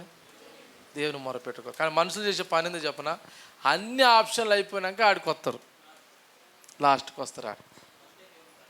అవునా? ఆ సమాధానం దొరికే కాడికి లాస్ట్కి వస్తారు, అంతే కదా. మీరు చెప్పండి, అన్నిటికాడ ఫెయిల్ అయినాకనే ఈ విశ్వాసం పెరుగుతుంది. దేవునికి స్తోత్రం. అర్థమవుతుంది మీకు చెప్పేది? అన్నిటి ఫెయిల్ అయినాక నేను విశ్వాసం, అదే విశ్వాసం నీలో ఉంటే అవన్నీ చూడాల్సిన అవసరము లేదు, ఇక్కడ పనిచేస్తుంది. దేవుని స్తోత్రం. ఇది హిజ్కియా పట్ల జరిగింది. అవునా? హిజ్కియా పట్ల దేవుడు ఏం చెప్పాడు, మరణము వచ్చేసింది, సిద్ధపడు అని చెప్పేసాడు. కానీ హిజ్కియా ఏ ప్రయత్నం చేయలే. అప్పుడు కూడా ఆకుపసరోళ్ళు, వైద్యులు, ఆ వైద్యులు, ఈ వైద్యులు, అన్ని రకాల వైద్యులు. దేవునికి స్తోత్రం. కానీ ఎడి తీసుకుండు నిర్ణయం, ఎడి చేసిండు, మొట్టమొదటి నిర్ణయం అటే చేసిండు. దేవుని స్తోత్రం. కన్నీళ్ళు విడిచి ప్రార్థన చేయగా దేవుడు అతని మనవి ఆలకించి మరలా 15 సంవత్సరాల ఆయుష్ని ఏమనాలి, దీన్ని లైఫ్ను రెన్యువల్ చేసిండు. చప్పటి కూడా గట్టికోసారి హల్లెలూయా. అవునా? కొన్నిటికి రెన్యువల్ ఉంటాయి కదా, ఉంటాయా? లైసెన్సులు కాటుకుంటే రెన్యువల్. ఈయనది అయిపోయింది, వాస్తవంగా అయిపోయింది, చాప్టర్ క్లోజ్. కానీ దేవుడు మరలా అతనికి పునర్జీవాన్ని ప్రసాదించాడు. ఆమెను చెప్తామా గట్టికోసారి. ఆయన ఒక మాట కూడా అడిగిండు కదా, ఏమడిగిండు, ప్రభువా నీ సన్నిధిలో నిందారహితునిగా నేనెట్ట నడుచుకున్నానో ఒక్కసారి జ్ఞాపకం చేసుకోయా అని అడిగాడు. ఉన్నది ఆయన దగ్గర అర్హత. దేవునికి మహిమ కలుగును గాక. మీకు ప్రశ్న చెప్తున్నాను, వినండి జాగ్రత్తగా. దేవుని మనం అడగాలంటే మొదట మనకు అర్హత ఉండాలి. ఏముండాలి చెప్పండి? ఏముండాలి చెప్పండి? అర్హత ఉంటే నువ్వు అడిగితే తప్పక నీకు న్యాయం జరుగుతుంది. ఆమేన్. స్తోత్రం చెప్పండి గట్టికోసారి. అంటే లోకంలో మనం ఏదైనా ప్రశ్నించాలన్నా మన దగ్గర ఏముండాలి? ప్రూఫ్ ఉండాలి. ఈ భాషలోనేమో ప్రూఫ్ని ఏమంటారండి తెలుగులో పంతులు గారు? సాక్ష్యమా? ఇది అంత లేట్ ఉన్నది నాకంటే. ఆధారం, అసలైన భాష ఆధారం, ప్రూఫ్ ఉండాలి. అక్కడ దేవుని దగ్గర అడగాలంటే మనం ఏముండాలి? అర్హత ఉండాలి. దేవునికి మహిమ కలుగును గాక. క్రీస్తులోకి వచ్చినాక అర్హత ఉండాలి. క్రీస్తులోకి రాకమునుపు ఏ అర్హత లేకపోయినా పని చేస్తుంది. ఆమెను చెప్పు గట్టికోసారి. 2 చేతులు పైకెత్తి హల్లెలూయా. దావీదు మొరపెట్టినాడు. చదవమ్మా. దావీదు కాలమున 3 సంవత్సరములు విడవకుండా కరువు కలగగా దావీదు యెహోవాతో మనవి చేసెను. అందుకు యెహోవా ఇలాగు సెలవిచ్చెను, సౌలు గిబియోనీయులను హతము చేసెను గనుక అతని బట్టి నరహంతులకు అతని ఇంటి వారిని బట్టి, మంచి క్లియర్ గా, నరహంతకులకు అతని ఇంటి వారిని బట్టి, నరహంతకులకును వారి ఇంటి వారిని బట్టి. అక్కడ చదివితే నాకు అర్థమవుతుంది, వాళ్ళకు మేలైంది. చప్పటి కూడా ప్రభుని కనపరుచుతాం. హల్లెలూయా. నేనంటాను, యేసేపుని ప్రధానమంత్రి చేయడానికే కరువు వచ్చింది. ఆమేన్. హల్లెలూయా చెప్తామా గట్టికోసారి. ఒకవేళ మన జీవితంలో కరువు వస్తే అది మనకు మేలు కావాలి. ఆమేన్ చెప్పు గట్టికోసారి. 2 చేతుల పైకెత్తి హల్లెలూయా. ఎవరికి మేలు కావాలండి? అంటే కరువు రావాలని మనం కోరుకోవద్దు, కానీ దేవుడు ఒకవేళ కరువు ఇస్తే లోకంలో అది మనకు ఆశీర్వాదకరంగా మార్చబడాలి.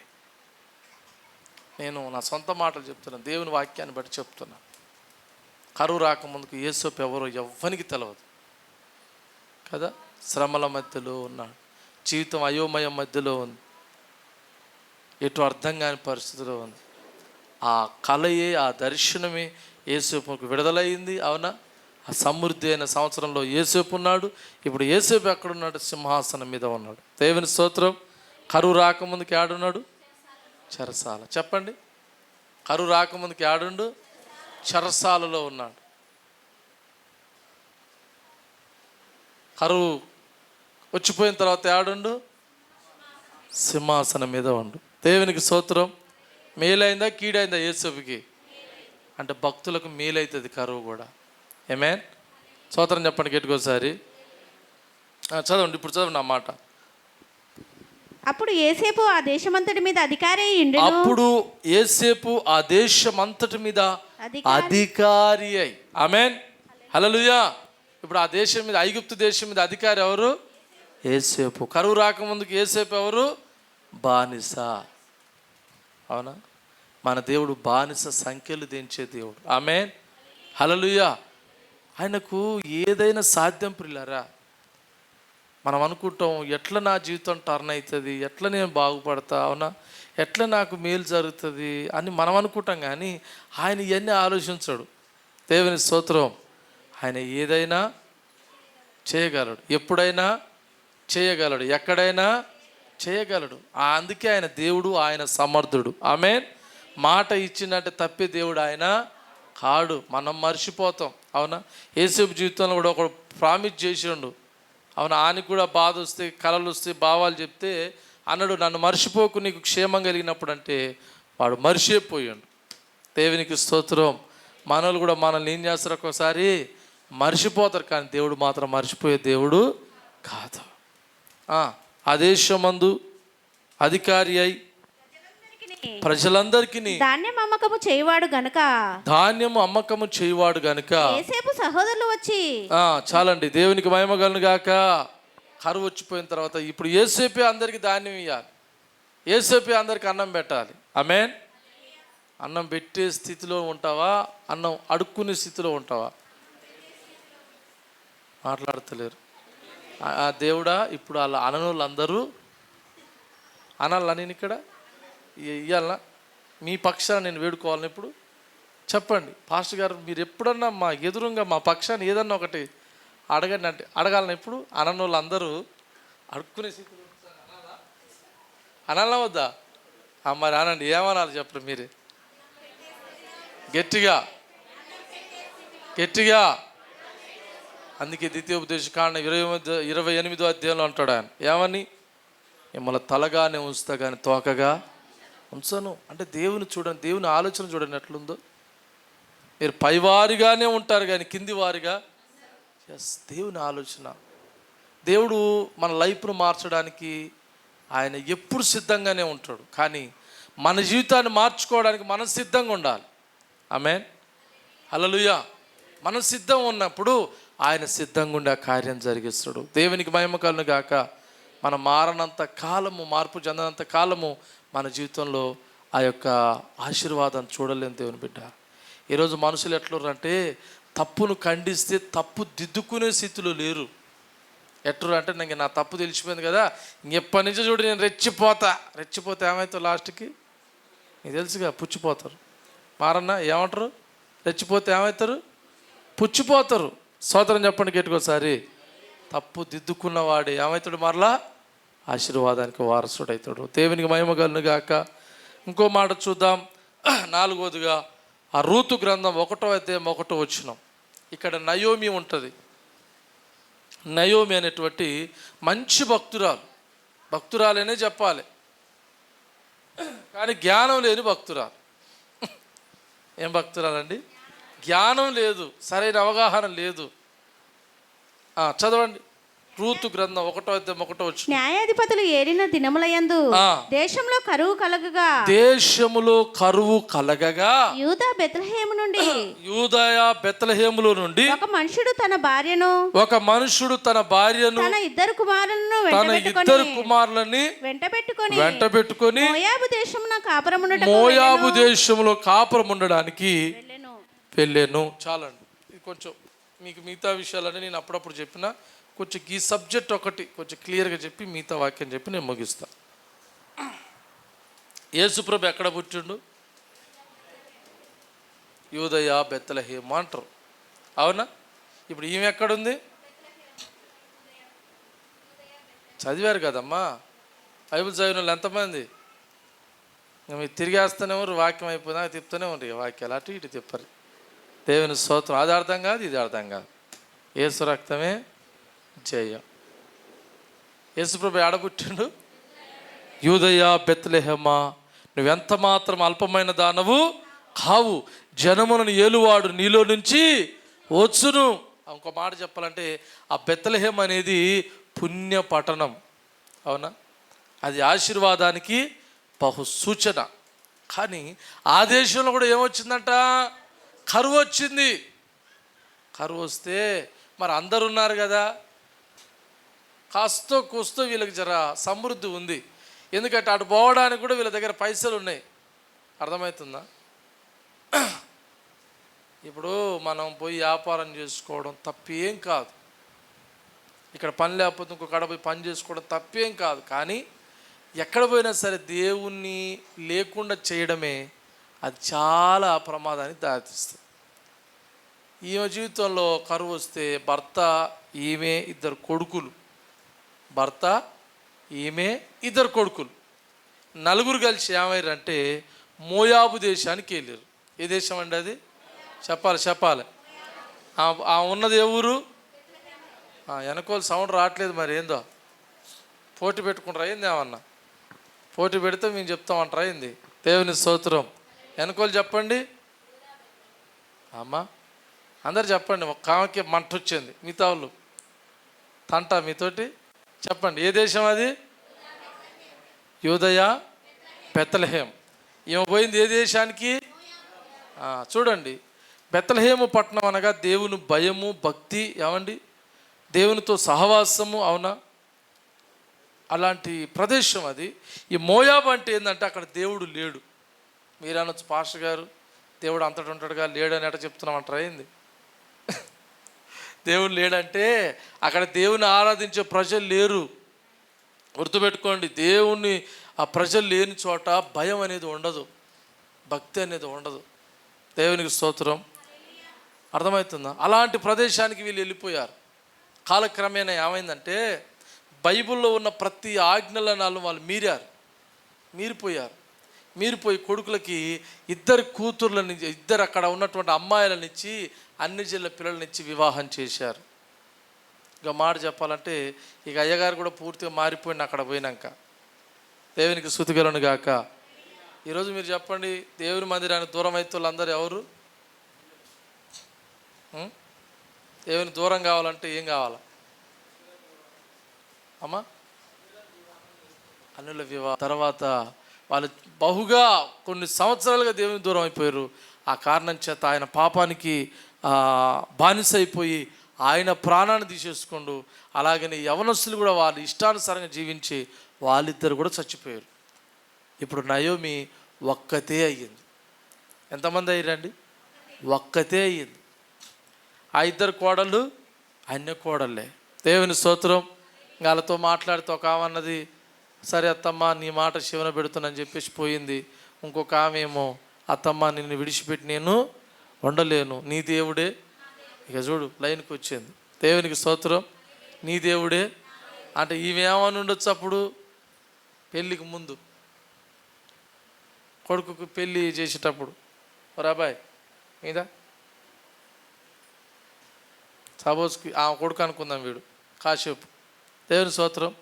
పెళ్లి సంబంధాన్ని పోయారు వాళ్ళ ఆయన. పోయి ఏమయ్యా మీ అమ్మాయి ఉందంటగా, మా అబ్బాయికి ఇచ్చి పెళ్లి చేయండి అంటే, అట్టెట్ట కూరుతుందండి, మీరేమో అదే ఆయే, మేమేమో ఇదే ఆయ, మీది వేరు మాది వేరు, ఎట్టెట్ట కూరుతుంది అంటే అప్పుడు ఏమని ఉండొచ్చు ఈ తండ్రి కొడుకులు?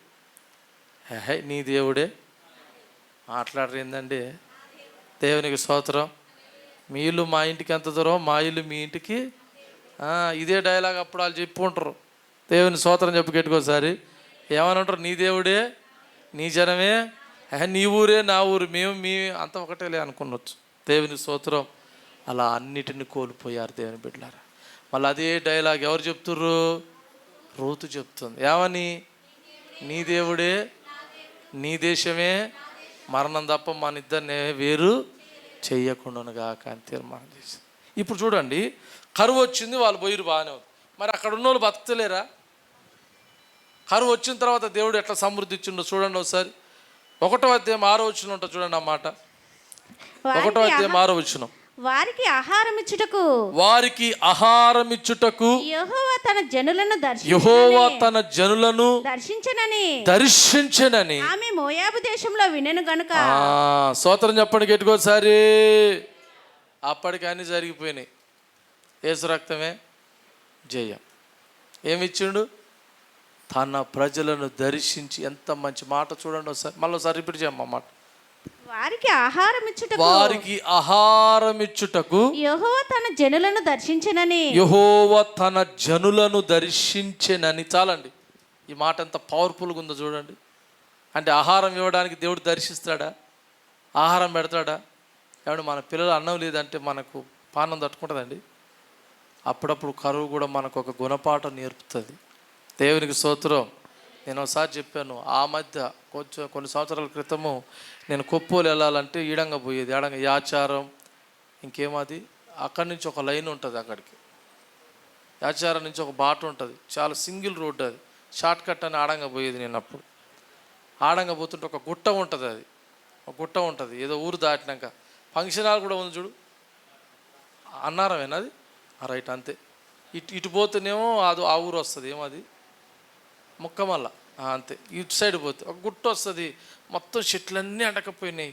ఆలోచించుకుంటూ పోతావు, ఆలోచించుకుంటూ పోతా. నేనేమనుకున్నా అంటే ఖచ్చితంగా ఈ చెట్లన్నీ ఎండిపోయినాలే, మా అసలు ఆకులు మొత్తం ఆడికాడికి ఎండకపోయినాయి. నాకు అనిపించి ఆవిడ నొప్పేస్తే అన్నీ ఫినిష్ అనుకున్నా. కానీ కొద్ది రోజులు అయిన తర్వాత ఒక 2 నెలలు ఆ టైంలో మళ్ళీ ఆడంగా వస్తే మళ్ళీ పచ్చ కొడుతున్నాయండి. అరే అవి అప్పుడే ఎండిపోయాయి కదా, చచ్చిపోయినాయి అనుకున్నా. మళ్ళీ ఏంది ఇంత పచ్చ కొడుతున్నాయి, ఇంత ఏదైనా వనలకు కనపడుతున్నాయి అంటే అప్పుడు నా ఆత్మలో ఆలోచన వస్తుంది, ఈ ప్రభా అసలు కరువు ఎందుకు వస్తుంది ప్రభా, ఎండాకాలం ఎందుకు వస్తుంది అంటే సృష్టి యావత్తు దేవునికి మొరపెడుతుందంట. స్తోత్రం చెప్పండి గట్టికోసారి.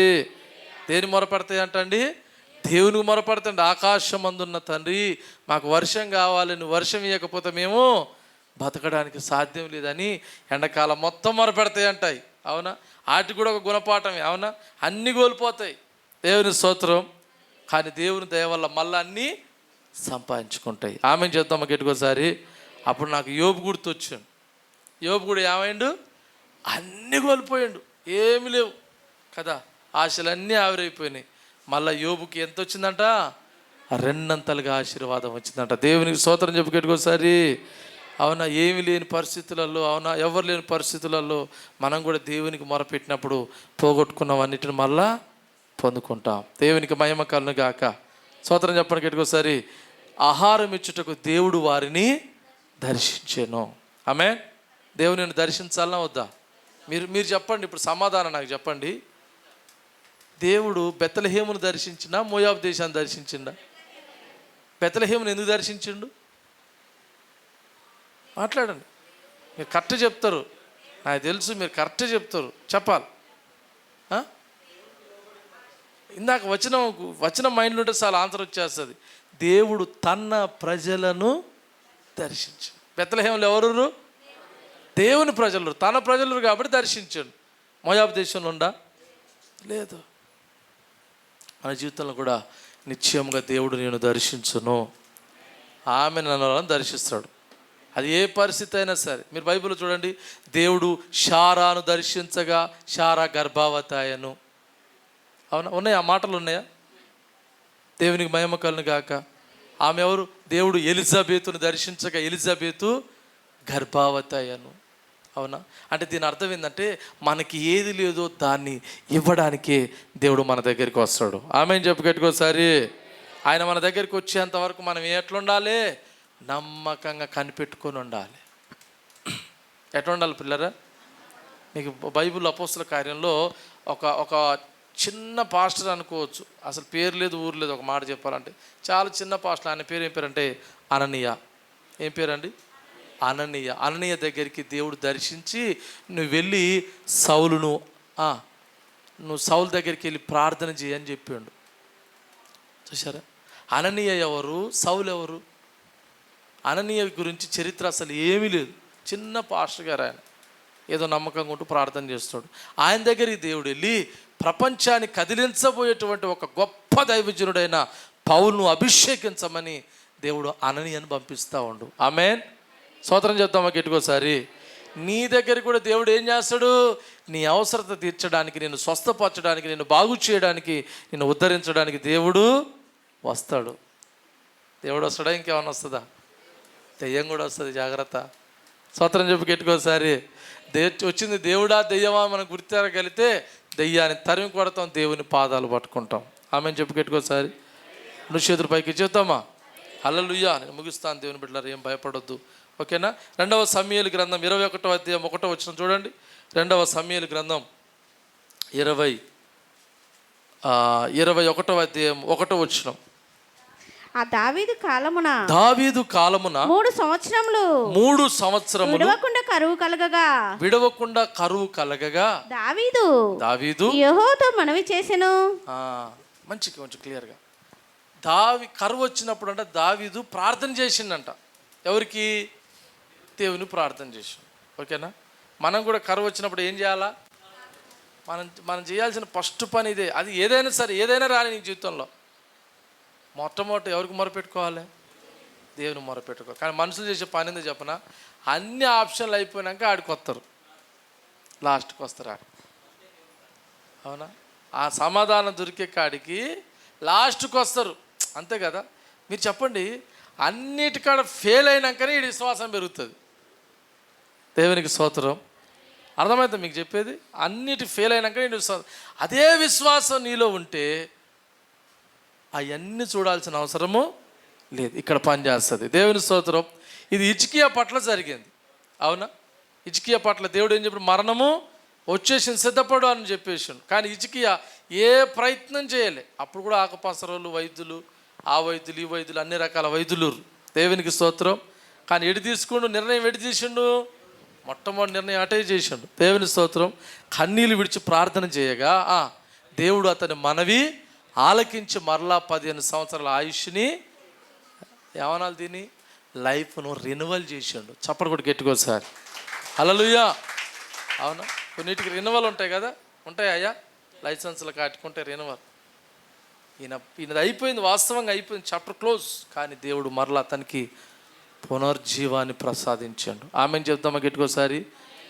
ఆయన ఒక మాట కూడా అడిగిండు కదా. ఏమడిగిండు? ప్రభువా, నీ సన్నిధిలో నిందారహితునిగా నేనెట్ట నడుచుకున్నానో ఒక్కసారి జ్ఞాపకం చేసుకోయా అని అడిగాడు. ఉన్నది ఆయన దగ్గర అర్హత. దేవునికి మహిమ కలుగును గాక. మీకు ఒక ప్రశ్న చెప్తున్నాను, వినండి జాగ్రత్తగా. దేవుని మనం అడగాలంటే మొదట మనకు అర్హత ఉండాలి. ఏముండాలి చెప్పండి? ఏముండాలి చెప్పండి? అర్హత ఉంటే నువ్వు అడిగితే తప్పక నీకు న్యాయం జరుగుతుంది. ఆమేన్. స్తోత్రం చెప్పండి గట్టికోసారి. అంటే లోకంలో మనం ఏదైనా ప్రశ్నించాలన్నా మన దగ్గర ఏముండాలి? ప్రూఫ్ ఉండాలి. ఈ భాషలోనేమో ప్రూఫ్ని ఏమంటారండి తెలుగులో పంతులు గారు? సాక్ష్యమా? ఇది అంత లేట్ ఉండేది నాకంటే. ఆధారం, అసలైన భాష ఆధారం, ప్రూఫ్ ఉండాలి. అక్కడ దేవుని దగ్గర అడగాలంటే మనం ఏముండాలి? అర్హత ఉండాలి. దేవునికి మహిమ కలుగును గాక. క్రీస్తులోకి వచ్చినాక అర్హత ఉండాలి. క్రీస్తులోకి రాకమునుపు ఏ అర్హత లేకపోయినా పని చేస్తుంది. ఆమెను చెప్పు. 2 చేతులు పైకెత్తి హల్లెలూయా. దావీదు మొరపెట్టినాడు. చదవమ్మా. దావీదు కాలమున 3 సంవత్సరములు విడవకుండా కరువు కలగగా దావీదు యెహోవాతో మనవి చేసెను. అందుకు యెహోవా ఇలాగు సెలవిచ్చెను, సౌలు గిబియోనీయులను హతము చేసెను గనుక అతని బట్టి నరహంతులకు అతని ఇంటి వారిని బట్టి మంచి క్లియర్ గా నరహంతకులకు అతని ఇంటి వారిని బట్టి నరహంతకులకును వారి ఇంటి వారిని బట్టి. అక్కడ చదివితే నాకు అర్థమవుతుంది. వాళ్ళకు లేదు, మనకు నేర్చుకోవడానికి వచ్చినాం. అతని ఇంటి వారిని బట్టి నరహంతకులను బట్టి అతని ఇంటి వారిని బట్టి శిక్షగా ఈ కరువు కలిగెను అనండి. దేనికి వచ్చింది కరువు? శిక్షకు వచ్చిందంట. అంటే వాళ్ళ ఇంటిని బట్టి వచ్చిందంట కరువు. నీ ఇంటి బట్టి వచ్చింది ఏమన్నా? దేవుని స్తోత్రం చెప్పు గట్టికోసారి. అంటే దేవుడు లోకంలో కరువు ఇవ్వడానికి కొన్ని కారణాలు ఉంటాయి. మనమేం అడుగుతాం? ప్రభువా, కరువు ఎందుకు వచ్చింది నాయన? దేనికి వచ్చింది నాయన? నేను ప్రార్థన చేస్తున్నాను ఆయన, వర్షం కురిపించు నాయన. అప్పుడు దేవుడు ఒకవేళ నీతో అండర్స్టాండింగ్ ఉంటే అంటాడు, కురవదు నాయన. ఏమంటాడు? కురవదు నాయన, ఒకరికి బుద్ధి చెప్పడానికి వస్తుంది నాయన. స్తోత్రం చెప్పు గట్టికోసారి. 2 చేతులు పైకెత్తి చెప్తామా. ఒకసారి క్రైస్తవులకు బుద్ధి చెప్పడానికి కూడా ఏమొస్తుంది? కరువు వస్తుంది. దేవునికి మహిమ కలుగును గాక. ఇంకో మాట చూద్దాం. 1 రాజుల గ్రంథం 17వ అధ్యాయం 1వ వచనం. 17వ అధ్యాయం 1వ వచనం. ఈ కరువు మాత్రం దేవుడు మహిమ కొరకే తెచ్చిండండి. అంతటా గిలాదు కాపురస్తుల సంబంధియును తిష్బీయుడైన ఏలియా అహాబు నొద్దకు వచ్చి ఎవని సన్నిధిలో నేను నిలబడి ఉంటినో ఇశ్రాయేలు దేవుడైన యెహోవా జీవము తోడు నా మాట ప్రకారము కాకుండా ఈ సంవత్సరములలో మంచైనను వర్షమైనను. మీరు ఇక్కడ ఒక పాయింట్ నోట్ చేసుకోవాలి. ఇసాకు గురించి మనం చదివినాం కదా, వర్షం లేకుండా పంట వచ్చిందంటే ఆ రోజులలో వర్షం లేదు కానీ మంచు వచ్చింది. ఏమొచ్చి ఉంటుంది చెప్పాలి, ఏమొచ్చి ఉంటుంది? కొన్ని పంటలు మంచుకే పంతాయి, కొన్ని పంటలు ఏమాయి పెసర్లు చెప్పరే. వ్యవసాయం చేస్తారు మీరు, అన్ని రంగాలలో తిరుగుతారు. నేను నీళ్ళలో బావిలో కప్పలెక్క పరిచర్లో తిరుగుతాను. నేను ఇవన్నీ చెప్పంగా మీరేని చెప్పాలి? దేవుని స్తోత్రం. పెసర్లు అవునా, ఈ మెనువులు ఇవన్నీ మంచుకే పంతాయండి. స్తోత్రం చెప్పి పెట్టుకోసారి అవునా. దైవజనుడు ఏమంటుండు? ఓ మంచైనను వర్షమైనను పడదని ప్రకటించను. చాలండి, దేవునికి మహిమ కలుగును గాక. ఈ కరువు ఎందుకు వచ్చింది అంటే దైవజను బలపరచడానికి కరువు వచ్చింది. ఆమె ఎవరిని బలపరచడానికి చెప్పాలి, ఎవరిని బలపరచడానికి? ఎవరు శపథం చేసారు కోపం వచ్చి? పని చేయకో పని. ఎవరు మాట చెప్పండి అమ్మా, మీకు వాక్యం తెలవదయా? ఏలియా అంటే ఏలియా ఎవరు, ఎలీషా ఎవరు, అసలు నువ్వెవరో జరసేపు అయితే నువ్వెవరో, తర్వాత నేనెవరో, అసలు నేను ఎందుకు ఇడుకు వచ్చిందంటావే కొంపదీసి. యేసు నామములో దెయ్యం పోవును గాక. స్తోత్రం చెప్పి గట్టికోసారి చెప్పండి. ఎవరు శపథం చేశారు? అహాబుతోటి ఏలియా శపథం చేశాడు. ఏమని? నా మాట చొప్పున కాకుండా, ఆమేన్, నా మాట చొప్పున కాకుండా మంచైన వర్షమైనా పడదు, దేవుడు అట్ట చేస్తాడని చెప్పేసి రాజుకు సవాల్ ఇచ్చినాడు. అసలు వర్షం ఆపడానికి ఏలియాకు వచ్చిన కోపం ఏంది? జనాలందరూ కూడా ఏమయ్యారు? లోకానుసారం అయిపోయారు. అవును, ఇశ్రాయేలు అందరూ చెడిపోయారండి. బయలుని ఆరాధిస్తారంట ఇశ్రాయేలు. ఎవరినండి? బయలుని. ఆ రాజు అంటోడు వాడే పనికి మనలోడై వాడే బయలుకు బలిపీఠాలు. కోపం వచ్చేసి 3.5 సంవత్సరాలు శపథం చేశాం. ఏమని? ఈడ శపథం చేసిన పోయిన ఆడ కూర్చుండు. ప్రభువా, నేను శపథం చేసి వచ్చిన, నేను చేసిన శపథంలో న్యాయం ఉంది. ఆమేన్.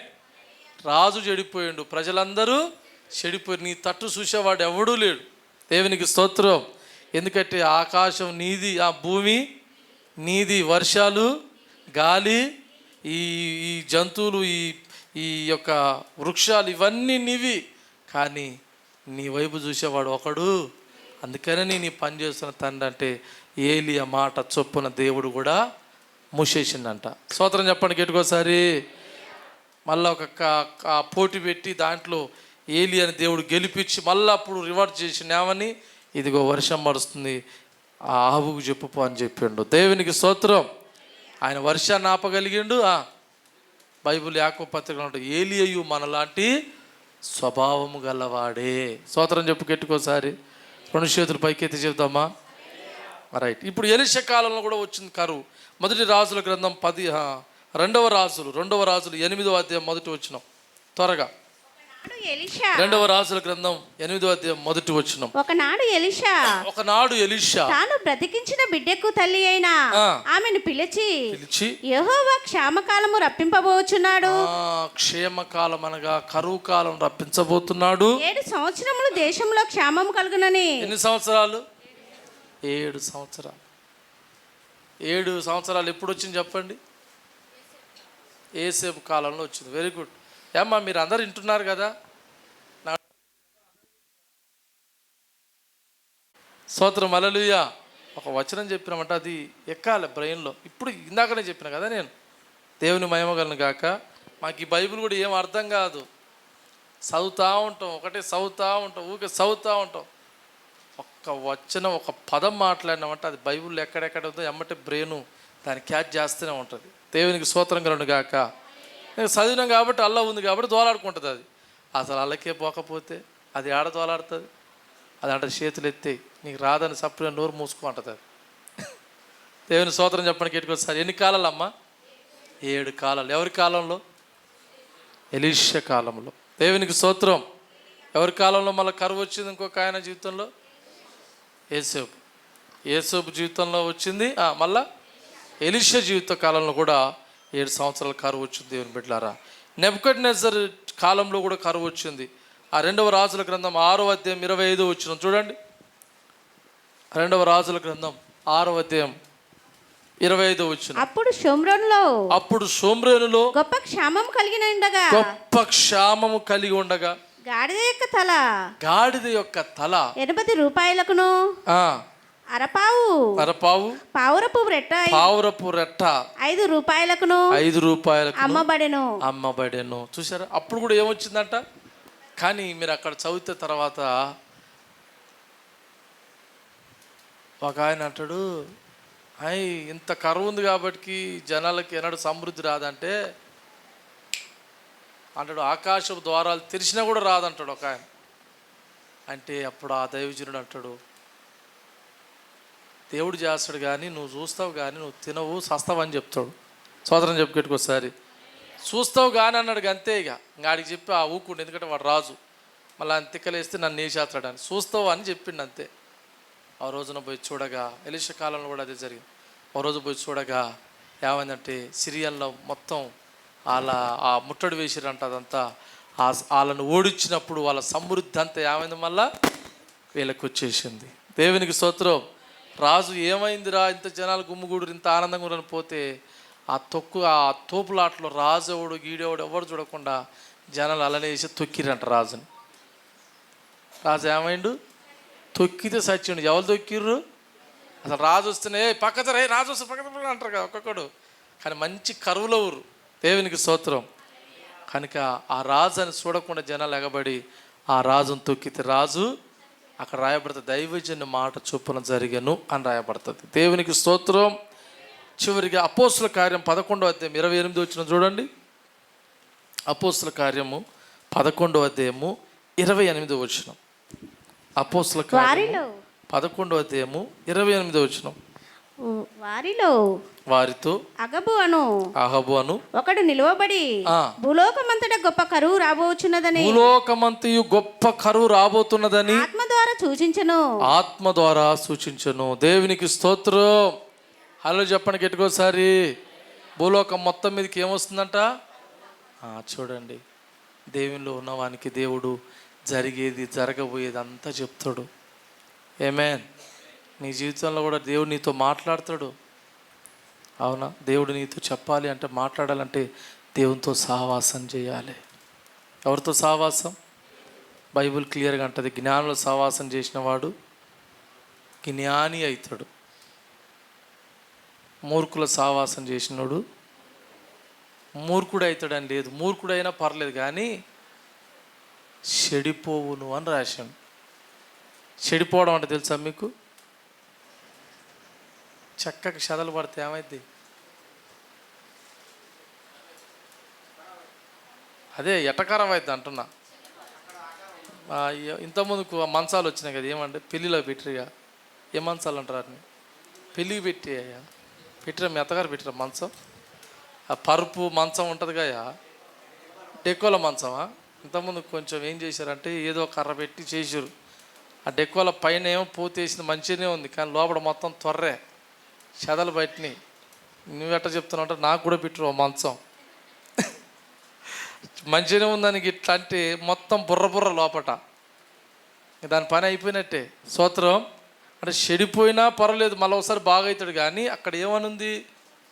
కాదు సారీ, మూర్ఖుడైనా పర్లేదు, ఎప్పుడన్నా మళ్ళాడు జ్ఞానం తెలుసుకొని వస్తాడు. కానీ అక్కడ ఏమనుంది?